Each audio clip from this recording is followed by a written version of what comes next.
আচ্ছা বুঝছি, তো দেখতে তো দেখা যায় ভালো। আচ্ছা আপনাদের আল্লাহ কবুল করুন। ওয়ালাইকুম আসসালাম। আমার প্রশ্ন হচ্ছে, কিছু কিছু ইসলামে বলে থাকে যে সংক্ষেপে বলতে সিজদা হবে। সিজদা যে আমি দেখছি আগরবাতি কাপের মধ্যে নিয়ে জ্বালিয়ে ওখানে সিজদা করা হচ্ছে, এটা কতটুকু শরীয়ত সম্মত? আর আলহামদুলিল্লাহ আমাদের দেশে দাওয়াত ইসলামী আছে, এটা কি সুন্নিয়তের নাকি ওয়াহাবিদের? ধন্যবাদ। প্রশ্নটা যারা শুনেননি, আপনাদের উদ্দেশ্যে প্রশ্নটা আমি শোনাচ্ছি। ওনার দৃষ্টিতে দেখেছেন কে বা কাহারা কয়েকটা আগরবাতি জ্বালিয়ে সেইটাকে সামনে রেখে তারপরে সেজদা করে, এটা কি সুন্নিয়ত কিনা? দাওয়াত ইসলামী যারা আছে ওনারা এটাকে মানে এলাও করে না, বা ওটা ওয়াহাবিদের, এটা সুন্নিদের কাজ বলে স্বীকার করেন না। এই এখন উনি এটা মীমাংসা জানতে চাচ্ছেন। প্রশ্ন যারাই করছেন বা করবেন, আপনাদের প্রশ্নগুলি নেব ইনশাআল্লাহ। তবে প্রশ্নগুলি করার আগে অবশ্যই কয়েকটা পয়েন্ট আপনারা খেয়াল রাখবেন। 1 নম্বর পয়েন্ট হলো, প্রশ্নগুলি যেন রাজনৈতিক না হয়। 2 নম্বর পয়েন্ট হলো, প্রশ্নগুলি যেন শিক্ষণীয় হয়, ধর্মীয় বিষয়ের হয়। আজগবি না যে নূহ নবীর নানির বাপের নাম কি, এগুলি না। এগুলি কোনো শিক্ষার জন্য বলা হয় না সাধারণত। ওনার প্রশ্নটা শিক্ষণীয়, এই জন্য আমি প্রশ্নটা এলাও করলাম। আগরবাতি কিংবা মোমবাতি কিংবা যে কোনো বস্তু সামনে রেখে যদি ওই বস্তুকে সেজদা করা হয় তাহলে অবশ্যই এটা শিরক হবে। যদি এরকমটা হয় যে আগরবাতি জ্বালিয়েছে সুগন্ধির জন্য এবং সেখানে সে শুকরানা আল্লাহ তাআলাকে সেজদা দিয়েছে, আগরবাতিকে নয়। আগরবাতি মূলত সুগন্ধির জন্য জ্বালাইছে, উদ্দেশ্য সেজদার আল্লাহ, সেজদার উদ্দেশ্য আল্লাহ, সেক্ষেত্রে কোনো অসুবিধা নাই, সুগন্ধি ব্যবহার করা যেতেই পারে। আর যদি সেজদা আগরবাতিকে দেয় তাহলে এটা অবশ্যই শিরক হবে, লা শাক্কা। সেজদা কেবলার দিকে দেওয়াটাই হলো উচিত, বা এটাই হলো সিস্টেম, কেবলামুখী হয়ে সেজদা দেওয়া। যদি কেবলা না চিনে না জানে তাহলে সেক্ষেত্রে আল্লাহ তাআলাকে বিশ্বাস রেখে যে কোনো দিকে সে সেজদা দিতে পারে, যদি তার কেবলা জানা না থাকে। আর জানা থাকলে কাবাকে তাজিম করতে হবে। ওমাইয়ু আজিম শাআইরাল্লাহ ফাইন্নাহা মিন তাকওয়াল কুলুব। আল্লাহর কাবার দিকে চেহারা ঘোরানোটা, এটা কিন্তু আল্লাহর নিদর্শনকে তাজিম করার সমতুল্য। এজন্য কাবার দিকে ফিরে সেজদা করবেন। দাদু, আপনি যে কাজটা করছেন এই কাজটা দিয়ে যদি আল্লাহ তাআলা খুশি না হন তাহলে আপনার পুরো পরিশ্রমটাই বৃথা যাবে। আপনি যদি সেজদা দিতে চান কাকে খুশি করার জন্য? আল্লাহকে।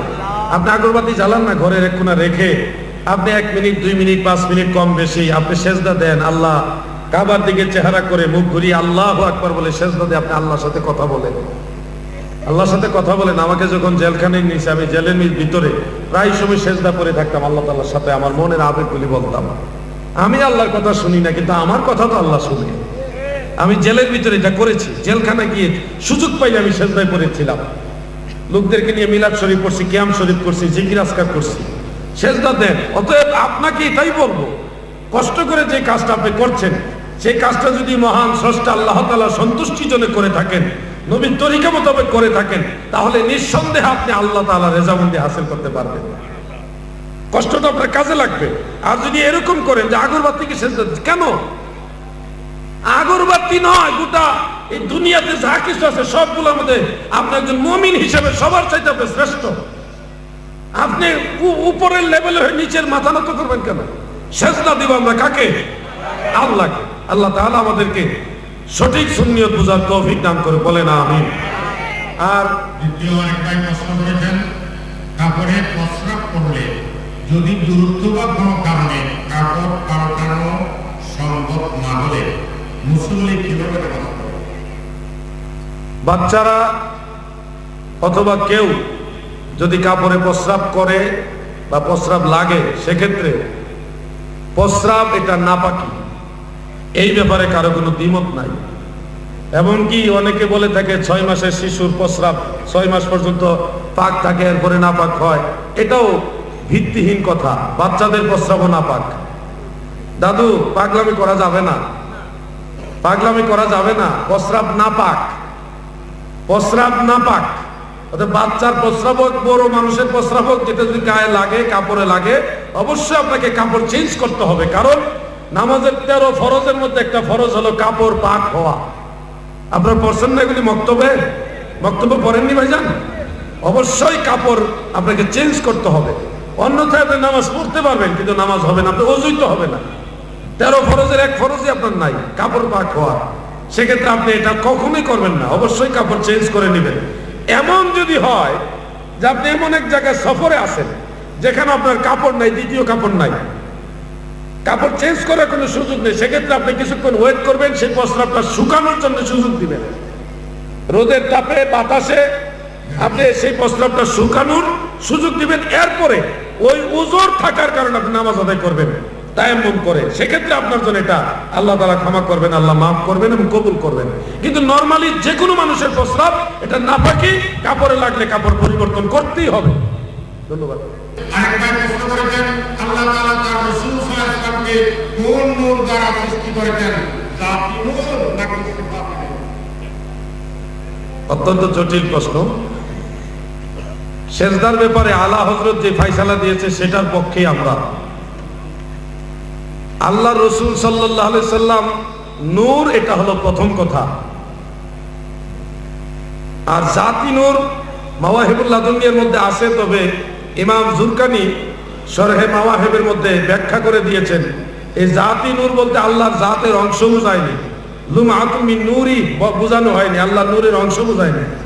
বরং এটার সঠিক অর্থ হলো আল্লাহর জাত কর্তৃক, মানে আল্লাহ তাআলা কর্তৃক হিকমতে কামেলার দ্বারা বেলা ওয়াসিতা যে নূর সৃষ্টি হয়েছে সেটাই হলো নূরে মুহাম্মদ। কোনো মাধ্যম ছাড়াই স্বয়ং আল্লাহ, কোনো মাধ্যম ছাড়া স্বয়ং আল্লাহ সবার আগে যে নূর সৃষ্টি করেছেন সেটাই আমার দয়াল নবীজি। অন্য নূর বেওয়াসিতা, আর আমার নবীর নূর হলো বেলা ওয়াসিতা।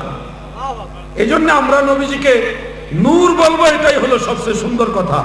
জাতি নূর বললেও অবশ্যই তাকে বলতে হবে যে আল্লাহর জাতের অংশ নয়, আল্লাহ কর্তৃক হিকমতে কামেলার দ্বারা বেলা ওয়াসিতা নূর। এই জন্য তাজিমান অনেকে বলেছেন যে জাতি নূর, কিন্তু অরিজিনালি আল্লাহর জাতের দিকে নিসবত করে আল্লাহর জাতের অংশ, ওই অর্থে কেউ জাতি নূর বলেননি এবং বলা যাবেও না, সিফাতি নূর না। আল্লাহর জাত কর্তৃক কাদ জাআকুম মিনাল্লাহি, জাআকুম তোমাদের কাছে এসেছে, মিনাল্লাহ আল্লাহ জাতি নামের দিকে নিসবত হয়েছে, মিনে বায়ানিয়া, কিন্তু আল্লাহর জাতি নামের দিকে নিসবত হয়েছে বিধায় আল্লাহর জাতি নূর বলা যাবে একটা অর্থে যে আল্লাহর জাত কর্তৃক বেলা ওয়াসিতা আল্লাহর হিকমতে সর্বপ্রথম নূর সৃষ্টি হয়েছে ওই অর্থে। কিন্তু আল্লাহর অংশ হিসেবে ওই অর্থে যদি বলি তাহলে এটা আকায়েদের দৃষ্টিতে শিরক হয়ে যাবে। লাম ইয়ালিদ ওয়া লাম ইউলাদ, আল্লাহ কারো কাছ থেকে জন্মগ্রহণ করেন না, কাউকে জন্মদান করেনও জি। এই সমস্ত বিষয় অত্যন্ত সূক্ষ্ম বিষয়, এগুলো বুঝতে অন্তত 12-14 বছর মাদ্রাসা করতে হবে, বিভিন্ন বিষয়ের উপর জ্ঞান রাখতে হবে। নবী কি আল্লাহ জাতি নূর না সিফাতি নূর, সেটা বিভাগে নির্ভরযোগ্য কিতাব আল আসমা ওয়ান নাবায়া, ওখানে লেখা আছে নবীর নূর সম্পর্কে কি আইদাতুহু। সুতরাং এটা সবাই বুঝবে না। ওই কিতাবে নির্ভরযোগ্য মুফতি ফতোয়া দিয়েছেন যে আল্লাহর জাতি নূর। এখন বিভিন্ন প্রশ্ন আসবে, এই সমস্ত প্রশ্নের সমাধান যেটা দেওয়া হবে সাধারণ মানুষ কোনোদিনই বুঝতে পারবে না, জটিল বিষয়। আমি এই জন্যই বলছি ইমাম কাসতালানি মাওয়াহিবুল লাদুনিয়াতে, ইমাম জুরকানি শরহে মাওয়াহিবের মধ্যে এই বিষয়টা, এবং ইমাম ইসমাইল আজলুনি তিনিও কাশফুল খাবার মধ্যে এই বিষয়টা ডিটেলস আলোচনা করেছেন। বিদায় আমরা যদি জাতি নূর এই বিষয়ে গবেষণা করতে চাই, সাধারণ মানুষের ব্যাপারে এটা ভুল হওয়ার সম্ভাবনা থাকবে। এই বিষয়টা আলেমরাই কথা বলবে, জাতি নূর কোন অর্থে বা কোন অর্থে না, এটা আমরা আলেমরা বলবো। আপনারা বলবেন নবীজি আল্লাহর নূর, বাস্তবে আল্লাহর অংশ না, নবীজি নূর, এখানেই থেমে থাকবেন, মাটির ব্যবসা আবার করেন না। নবীজি নূর, এখানে আপনারা সাধারণ মানুষ থাকবেন। আর আলেমরা অথবা যারা এই বিষয়টা বুঝেন তারাই হুয়া জাতুহু এই কথার ব্যাখ্যা আমরা করব বা আপনাদের বোঝানোর চেষ্টা করব। জি, যারা একবার প্রশ্ন করেছেন আপনারা প্রশ্ন দিবেন না, যেহেতু রাত্রি গভীর হয়ে গেছে, হুজুর সংক্ষেপে উত্তর দিবেন, আপনারা মনোযোগ সহকারে শুনবেন। আরেকবার প্রশ্ন করেছেন নবী সাল্লাল্লাহু তাআলা আলাইহি ওয়াসাল্লাম কি 40 বছরের আগে নাকি পরে? ঠিক 40 বছরেই নবুয়ত করুন। এটার উত্তর অনেকেই জানেন। আল্লাহর হাবিব রাসূল আকরাম সাল্লাল্লাহু আলাইহি ওয়াসাল্লাম থেকে এই ব্যাপারে বহু হাদিস আছে। তিরমিজিতে হাদিস আছে, দালাইলুন নবুওয়াত লিল বাইহাকি সেখানে হাদিস আছে, আল মুস্তাদরাক লিল হাকিম সেখানে হাদিস আছে, দালাইলুন নবুওয়াত এটা আরেকটা আছে ইমাম আবু নুআইম ইসফাহানি, অনেক কিতাবে এই ব্যাপারে মিশকাতুল হাদিস আছে 513 পৃষ্ঠায়। ইরবাজ বিন সারিয়া রাদিয়াল্লাহু আনহু থেকে বর্ণিত, অন্যান্য সাহাবীদের থেকে আছে, আব্দুল্লাহ ইবনে আব্বাস রাদিয়াল্লাহু আনহুমা থেকে বর্ণিত আছে যে আল্লাহ রাসূল স্পষ্ট বলেছেন, কুনতু নাবিয়্যা ওয়া আদামু বাইনার রূহ ওয়াল জাসাদ, আদমের রূহ এবং দেহ যখন মাঝামাঝি আমি তখনও নবী। আর মুস্তাদরিক হাকিমের মধ্যে আছে আমি তখনও শেষ নবী। সুবহানাল্লাহ বলুন। এজন্য নবীজি 40 বছর বয়সে নবুয়ত পাইছে এই কথা সঠিক নয়, বরং আদম নবী সৃষ্টি হওয়ার আগেও নবীজি নবী। কোরআন শরীফে পর্যন্ত আয়াত আছে এই ব্যাপারে। ওয়াইজ আখাযাল্লাহু মিসাকান নাবিয়িনা, রুজে আসলের কথা, এটা পৃথিবীর কথা না। আর স্মরণ ওয়াইজ আই উযকুর, হাবিব আপনি স্মরণ করুন, আখাযাল্লাহু আল্লাহ গ্রহণ করেছেন, মিসাক অঙ্গীকার গ্রহণ করেছেন কার কাছ থেকে? মিসাকান নাবিয়িনা, আদম থেকে ঈসা পর্যন্ত সব নবীরা ওই সময় নবী ডিক্লার হয়ে গেছে। সুবহানাল্লাহ। সব নবীরা রুজে আসলেই নবী ডিক্লার হয়ে গেছে। আল্লাহ এখানে বলেছেন মিসাকান নাবিয়িনা, এই আয়াত কিন্তু রুজে আসলকে ইন্ডিকেট করে। তো সব নবীরা যখন নবী, তখন আমার দয়াল নবী রাসূল, সুম্মা জাআকুম রাসূলুম মুসাদ্দিকুল লিমা মাআকুম লা তুমিনুন্না বিহি ওয়া লা তানসুরুন্না। অতএব 40 বছর বয়সে নবুয়ত পাইছে এটা সঠিক কথা নয়। রাসূল পাকের বয়স যখন 40 তখন কুরআন নাযিল শুরু হয়, এটা হলো সঠিক ইতিহাস। আরেক ধরনের বাটফার মোল্লা আছে, তারা কই নবীজির কাছে জিবরাইল এসে বলতেছে ইকরা, পড়ুন। নবীজি নাকি বলছে আমি পড়তে জানি না। এটা একটা কাঁচা মিছা কথা। রাসূল পাক বলেছেন মা আনা বিকারিইন, কারিউন ইসমে ফাইল, কারিউন ইসমে ফাইল। রাসূল বলছেন মা আনা বিকারিইন, বা হরফে জার থাকার কারণে বিকারিইন হইছে কাসরার সাথে। রাসূল বলেছেন আমি পড়নে ওয়ালাদের অন্তর্ভুক্ত নই। জিবরাইল বলছে আপনি পড়ুন, নবীজি বলছে আমি পড়নে ওয়ালা নই, পড়তে জানি না বলিনি। জিবরাইল বলছে আপনি পড়ুন, নবীজি বলছে আমি পড়নে ওয়ালা নই, পাঠক নই, পড়ার জন্য আসিনি। ইন্নামা বুইসতু মুআল্লিমান, খোদা সৃষ্টি জগতের সবার শিক্ষক আমার দয়াল নবী। ঠিক না বেটে? ধন্যবাদ, বেশি লম্বা করা যাবে না। ক্লিয়ার কথা। আপনি তো প্রশ্ন একটা করছেন, প্রথম প্রশ্ন তো আপনি ক্লিয়ার হয়নি। এখনো বলতেছে দাওয়াত ইসলামী নাকি বাতিল ফেরকা। কোন সংগঠনের ব্যাপারে আমরা কোনো কথা বলবো না। বলছেন যে কিছু প্রশ্ন আছে আমাদের মধ্যে সুন্নিয়তের, শুনেন কথা কি বলতেছি, এটা আগে শুনেন। একটি সুন্নিদের মধ্যে একটি বিতর্ক প্রশ্ন করে আপনি যদি আরো, এটা দুজনের কথা, আপনি মহাসমাবেশে যদি এটা বলে দেন, এটা ঠিক হবে? যাই হোক, এগুলি আমরা নিব না, এই ধরনের প্রশ্ন আমরা নিব না। বিশেষ করে আমি অধম দাওয়াত ইসলামীকে ভালোবাসি, পরিষ্কার করে দিচ্ছি। দাওয়াত ইসলামী বাংলাদেশে কেন্দ্রীয় যে মার্কাজ সায়েদাবাদ, সেখানে আমি গিয়েছি। মাসলকে আলা হযরতের আকায়েদের উপরে তারা প্রতিষ্ঠিত, মানে আহলে সুন্নাত ওয়াল জামাতের আকীদার উপর প্রতিষ্ঠিত। অতএব কেউ যদি সুন্নি দাবি করে, হ্যাঁ কোন আমলে ইখতিলাফ থাকতে পারে আপনার সাথে ওনাদের, কিন্তু আকীদার ক্ষেত্রে তারা আমাদের ইমানি ভাই। ঝগড়া করতে আমরা রাজি না। আমরা সব সুন্নি ভাইরা একে অপরের হাতে হাত যদি রাখি, সবাই যদি একসাথে হই, আলাউদ্দিন জিহাদি জেলে গেছে, আপনাদের কোনো আত্মীয় না, আমি আপনাদের কোনো রক্তের সম্পর্কের আত্মীয় না, কিন্তু একজন সুন্নি ভাই হিসেবে ওয়াহাবিদের ষড়যন্ত্রের শিকার হয়ে জেলে গেছি, আপনারাও মাঠে নামছেন, দাওয়াত ইসলামও নামছে, সব কোনো দলাদলি নাই, সমস্ত সুন্নিরা রাজপথে নামছে, ওয়াহাবিরা ভয়ে ঘরের কোনায় গিয়ে লুকাইতে পারত। অতএব আমাদের সব সুন্নিদের দরকার, সব সুন্নিদের ঐক্য দরকার। তুই জাহান্নামী, তুই জাহান্নামী, আমি জান্নাতি, এরকম না, আমরা সবাই মিলে সুন্নি হব। মধ্যগত আলো হুজুর কেবলার যা বর্ণনা দিয়েছেন, এখনো পর্যন্ত দাওয়াত ইসলামী সম্পর্কে আমরা বাতিল কথা বলার মতো কোনো দলিল আমাদের হাতে নেই। যখন কেউ যদি এই দলিল আনা যায়, তখন আহলে সুন্নাত ওয়াল জামাত পাশে এটার বিষয়ে মতামত পেশ করবেন। এখন আরেকটা প্রশ্ন করেছেন, মৃত্যুর পর হিজরাদের গোসলের নিয়ম কি? হিজরা এটা আমাকে যশোরে এই প্রশ্নটা করেছিল আজ থেকে কয়েক বছর আগে। প্রশ্নটা করেছিল যে হুজুর, বাঘারপাড় একটা থানা আছে, সেখানে 13 জন আলেম একসাথে হয়েছিল, ওয়াহাবি আলেম, তারা একসাথে হয়ে প্রশ্নটা আমাকে করছিল এইভাবে না, একটু ভিন্নভাবে। তারা বলছে যে হিজরারা মারা গেলে ওয়াদ্দুআলি হাজাল মাইয়াত বলবো না হাজিহিল মাইয়াত বলবো। এই প্রশ্নটা করছিল যশোর বাঘারপাড়া। তা আমার কাছে মনে হচ্ছে এই প্রশ্নটাও প্রায় সেম। এখন হিজরাদের মাসালা কিতাবুল খুনসা, বাবুল খুনসা, এই ধরনের বাব আছে, ফতোয়া শামী তো আছে, অনেক কিতাবে আছে, ফতোয়া বাহারুল রায়কো আছে। আমার যতটুকু জানা আছে, হিজরাদের মধ্যে কিন্তু কিছু ব্যবধান আছে। যেই হিজরাদের দৈহিক অবয়ব অধিক পরিমাণ পুরুষের সদৃশ হবে, তার জানাজা গোসল পুরুষ হিসেবেই দিতে হবে।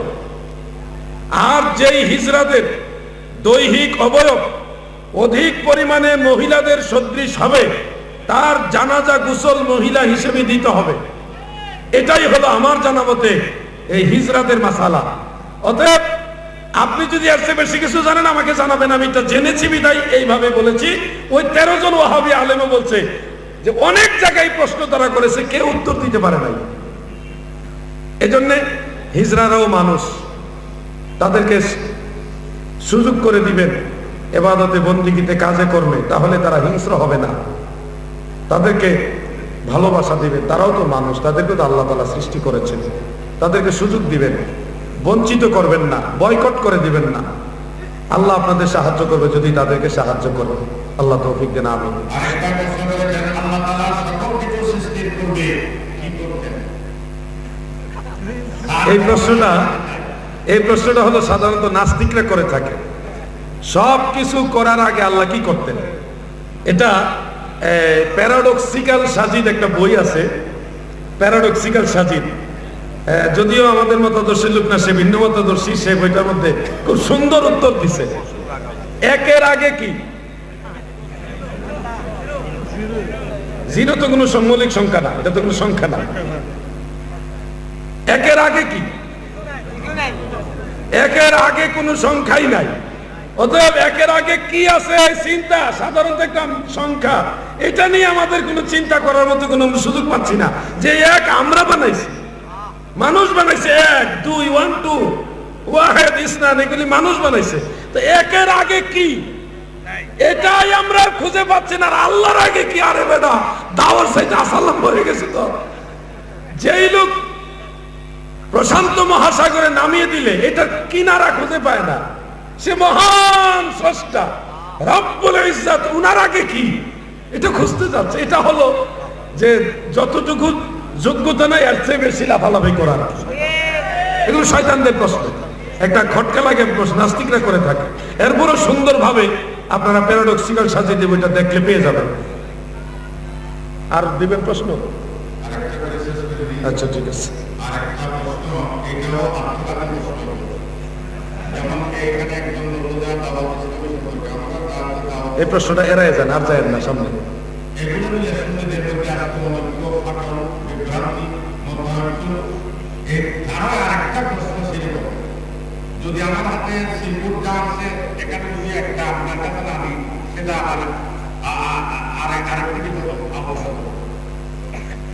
অনেকে এটাও আপনাকে বলছে, অনেকে বর্তমানে বলছে আলা হযরত ইমাম আহলে সুন্নাত নন। এটা একটা আধা পাগলের কথা। নিঃসন্দেহে সে মানসিক অসুস্থ। যে এটা বলেছে তাকে মানসিক হসপিটাল হেমায়েতপুর পাবনা ভর্তি করানো উচিত। মানুষের কর্মের কারণে মানুষ তাকে ভালোবাসে। সারা ভারতবর্ষে যখন নজদি বাহিনী, ওয়াহাবি, খারিজিরা, শিয়ারা, সর্বপ্রকার বাতিলরা দয়াল নবীর আহলুস সুন্নাত ওয়াল জামাতের উপরে তুমুল আক্রমণ করেছিল, সেই সময় আহমদ রেজা খান ফাজেলে বেরলভী মদিনাওয়ালা সুন্নিয়তের পক্ষে সিংহের গর্জন দিয়েছে। ঠিক না বেঠে?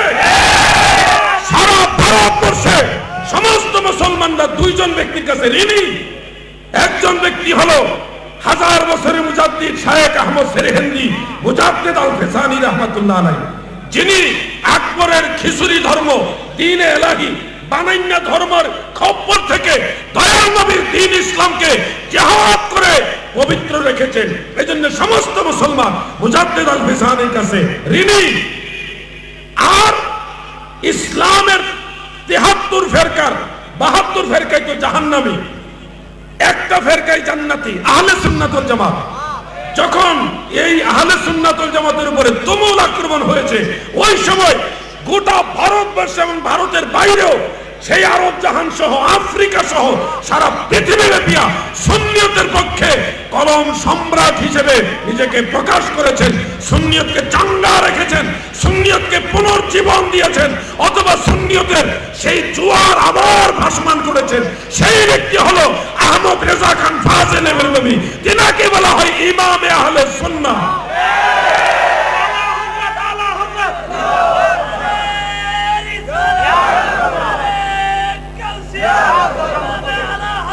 এখানে একটা বিষয়, ইমামে আহলে সুন্নাত কোন অর্থে? ইমাম আবুল হাসান আশআরী রাহিমাহুল্লাহ, উনি আহলে সুন্নাত ওয়াল জামাতের আকায়েদের যে শাস্ত্র, ওই শাস্ত্রের প্রতিষ্ঠাতা হিসেবে ইমাম আহলে সুন্নাত। এরপর ইমাম মাতুরিদি রাহিমাহুল্লাহ অনুরূপ। কিন্তু পরবর্তীতে যারাই, অনেক ইমাম আছে যাদের নামের সাথে আল ইমাম শব্দটা লাগানো হয়। ইমাম তারা হলো যুগের, প্রতিটা যুগেই ইমাম থাকে। তিনারা আহলে সুন্নাত ওয়াল জামাতের এক একজন ইমাম। ইমাম এটা হলো মিন আইম্মাতি আহলে সুন্নাত ওয়াল জামাত। আলা হযরত ইমামে আহলে সুন্নাত, এটা অস্বীকার করার কোনো সুযোগ নেই।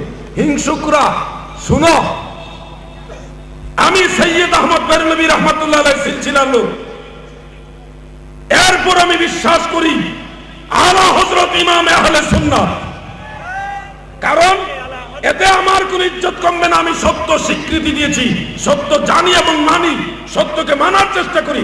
আলা হযরতের অবদান এটা অস্বীকার করার কোনো সুযোগ নাই, কোনো সুযোগ নাই।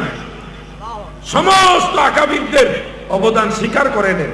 আপনি হিংসা করছেন কেন? বানরের বেসকিতে আসমানের চন্দ্র খসে পড়ে না।